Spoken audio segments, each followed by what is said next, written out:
আজকের recipe vegetable idli.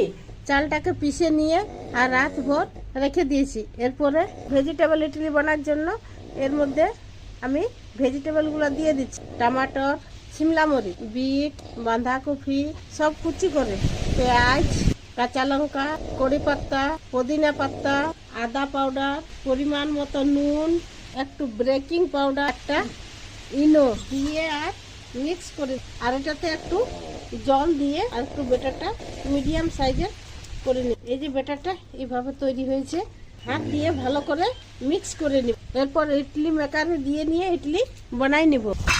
Idli মেকারগুলো একটু করে তেল লাগাই, এরপরে মিশ্রণটা একটু করে এগুলাই দিয়ে দিতাম। ইডলির মিশ্রণটা অর্ধেক অর্ধেক করে দিয়ে দিচ্ছি। এইভাবে সবগুলাই ভরে নিব। এরপর এগুলাকে এক এক করে বসাই নিব। বসাই নিয়ে বন্ধ করে ইডলি কুকারে জল